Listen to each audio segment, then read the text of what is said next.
Halo semua, selamat datang di Bitalk, teman ceritamu di hari Sabtu. Udah jelas kan pekerjaan kamu sekarang seperti itu. Nah, mungkin aku akan mundur ke belakang. Kenapa sih kamu itu pilih arsitektur dan kamu merantau? Ya kan, dari Sumba ke Malang. Padahal di Kupang pun ada loh universitas negeri lagi yang mereka punya jurusan arsitektur. Nah, kenapa kamu pilih ke Malang? Flashback kembali ke belakang ya Beo. Ya kenapa saya harus kuliah arsitek dan kenapa harus kuliah di Jawa, khususnya di Malang. Jadi ceritanya begini, karena dasarnya saya dari jurusan teknik bangunan memang di SMK STM. Pas di STM setelah selesai pas ada praktek kerja lapangan, jadi dari SMK kita praktek. Ada yang praktek di Sumba, ada yang praktek di luar Sumba. Saya ikut yang praktek di luar Sumba, yaitu di Jogja. 2 bulan di Jogja. Praktek di Jogja, habis itu lihat situasi di Jogja. Wih, kepingin kuliah di Jawa. Ternyata perkembangan di Jawa lebih cepat. Informasinya dia, teknologinya dia lebih cepat ketimbang di kita di Indonesia Timur. Jadi kenapa gairahnya saya kuliah di Jawa? Ya karena itu, saya kepingin selain dapat suasana baru, cari tempat yang benar-benar bisa saya pelajari hal-hal baru. Jadi pas di Jogja ada senior SMK-nya saya dulu, kakak senior pas di SMK-nya saya, dia ajak, engkau kuliah sudah di Jogja, kau ambil ya geologi kayak begitu.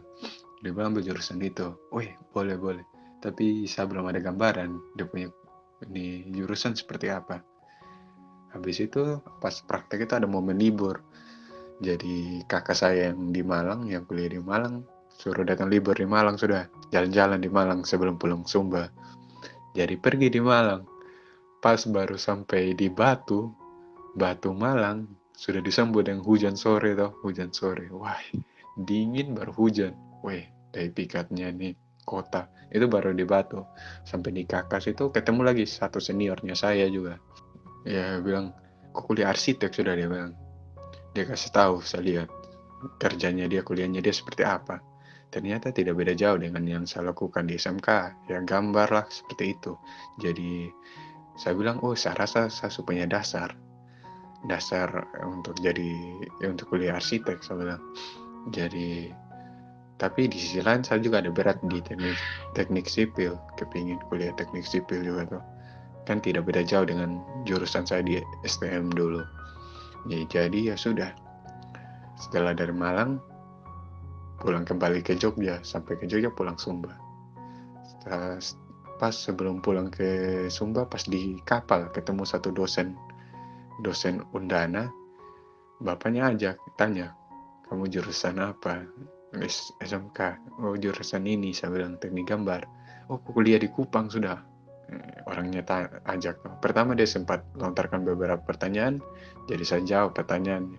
Habis itu dia bilang, kok kalau lulus SMK kuliah di Kupang saja di Undana. Ya saya juga simpan jadi alternatif lain. Plan yang ini alternatif cadangannya saya, misalnya kalau tidak jadi di Jawa. Tapi ya itu, saya punya cita-cita itu. Ya, kepingin kuliah di Malang lah. Situasinya sudah kayak dapat begitu, senang begitu. Ya, sisi lain rasa berat juga. Pas orang tua juga belum ada, masih kakak masih ada 2 yang kuliah. Kalau saya tambah lagi kan setengah mati. Saya bilang, ya sudah langsung omong Malang. Soalnya selain kakak berdua, 2 kakak saya di Malang, saya juga sudah senang dengan Malang, tuh, dengan situasinya dia. Oke, jadi aku baru tahu banget, kita udah berteman lama, tapi aku baru tahu banget perjalananmu untuk akhirnya bisa memutuskan kuliah di Malang dan kuliah arsitektur. Ya ampun, serius aku baru tahu banget. Astaga. Masa kamu baru tahu? Aduh, kamu teman macam apa kamu baru tahu? Ya, Mungkin kamu itu serius dan sepenuh hati menjalani kuliah ini ya kan. Karena jujur aja sih ya teman-teman, aku tidak memuji kamu tapi memang kamu sampai bisa menjadi ketua suku atau ketua kelas itu memang panutan banget sih buat kita. Tadi ada sempat kamu nyeletuk kalau kamu tuh ada berpikir pengen ambil teknik sipil. Nah, apakah kamu pernah nyesel? ya nyesel awal awal kuliah tuh pernah nyesel sih.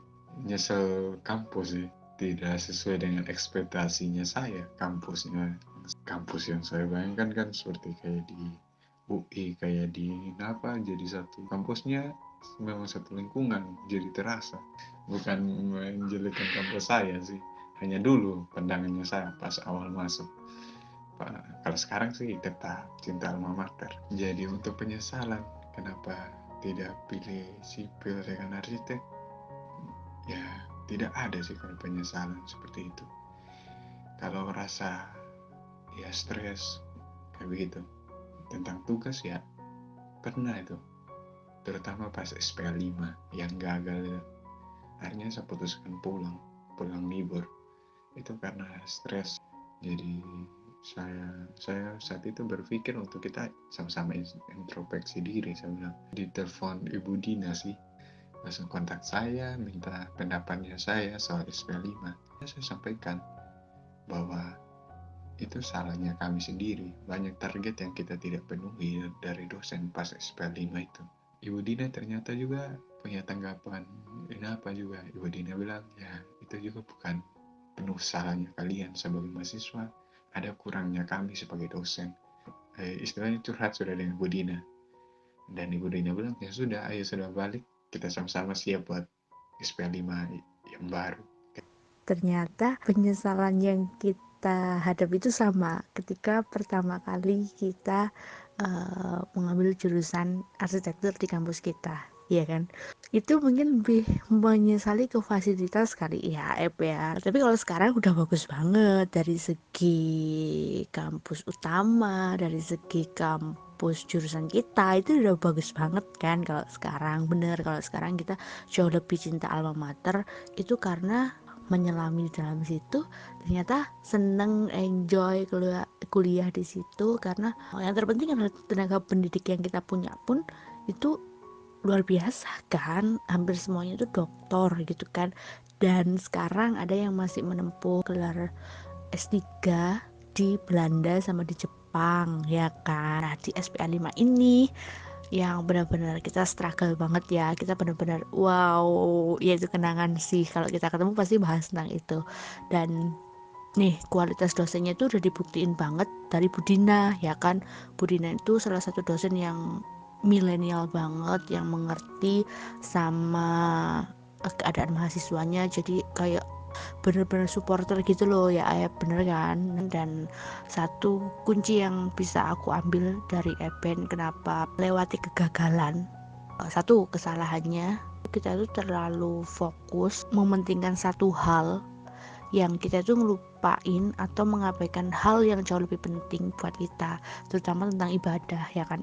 Kalau Eben ke gereja, aku ke masjid, ya harusnya kita mengimbangi tentang ketenangan batin, aktivitas atau kesibukan kita setiap harinya gitu kan, supaya kita bisa seimbang menjalani hidup gitu kan. Berarti sekarang sebelum kuliah arsitektur harus benar-benar dimatangkan, jangan sampai di semester akhir atau kurang 1-2 semester menyerah gitu kan, ya kan. Karena kalian nih udah mendengarkan podcast kita malam hari ini tentang kuliah arsitektur dan PNS. Akhirnya ternyata kuliah arsitektur bukan hanya menjadi arsitek tapi juga menjadi PNS. Nah, kalian sudah mendengarkan ini, seenggaknya bisa wanti-wanti atau berhati-hati ketika akan mengambil jurusan arsitektur ini. Harus punya komunikasi yang baik dengan orang-orang yang selalu memberi energi positif ya kan. Kemudian circle teman-teman itu sebisa mungkin harus teman-teman yang satu misi, satu tujuan, satu pemikiran gitu kan. Karena saat posisi kita genting seperti ini, ketika kita jatuh, kita bisa saling menguatkan dan bangkit lagi gitu kan. Nah, banyak sekali perubahan yang membentuk kita, yang menjadikan kita jauh lebih kuat sih ya, aku lihat di arsitektur ini. Arsitektur itu luas banget, contohnya ya sekarang kayak Eben mimpinya jadi pure arsitek, ternyata sekarang jadi PNS gitu kan. Itu menandakan bahwa ilmu arsitektur itu luas, bukan hanya menjadi pure arsitek tapi juga bisa menjadi abdi negara kayak gitu ya Eb. Terus nah setelah panjang lebar kamu bercerita, singkat aja deh, kira-kira pesan semangat atau support dari kamu buat mereka apa? Untuk adik-adik yang masih kuliah, tetap semangat kuliah, entah terutama yang kuliah arsitek. Saya tahu tantangan yang kalian hadapi, saya pernah rasakan, tapi saya percaya kalian bisa. Ingat, jangan sampai lupa kayak saya, lupa ibadah, lupa berdoa, kayak begitu. Rajin asistensi dengan dosen. Jangan takut ketemu dosen. Seberapa ganas juga itu dosen, harus berani ketemu. Kita tidak akan tahu karakter orang kalau kita tidak pernah ajak komunikasi. Coba saja, cari teman yang satu komitmen, satu tujuan. Pasti kalian akan rasakan dampaknya, pasti kalian akan selesaikan tugasnya. Mereka akan saling membantu untuk saling menguatkan, saling mengurangi beban tugas sih. Mereka bisa bantu menguranginya dia dengan caranya mereka sendiri.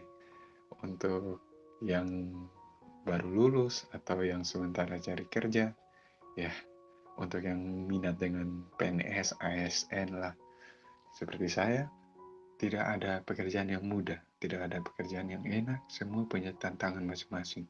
Untuk teman-teman yang fresh grad, yang mau tetap di jalan arsitek, atau tidak mau coba tantangan baru, kita arsitek itu bisa kerja di mana saja. Bisa jadi artis, bisa jadi musisi. Saya yakin teman-teman arsitek ini banyak yang jago main musik, jago menyanyi, atau yang seniman.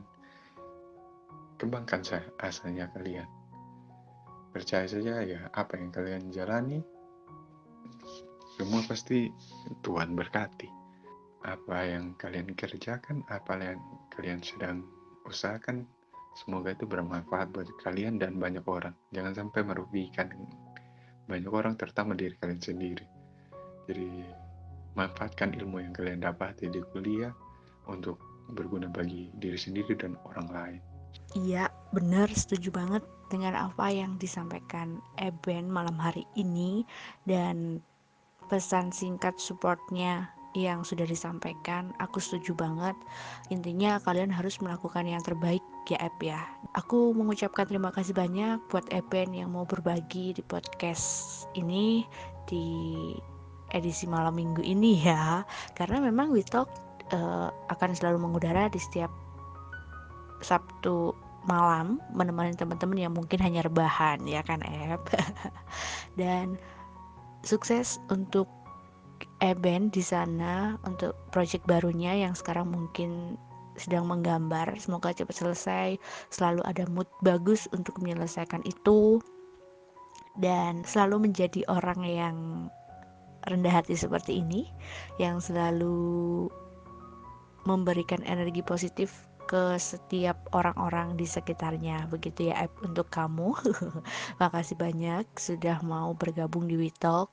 Dan untuk teman-teman yang masih kuliah dan fresh graduate, selamat menikmati perjalanan kalian sampai akhirnya menemukan sesuatu yang menurut kalian adalah itu goals kalian. Selamat malam, sampai jumpa di podcast selanjutnya.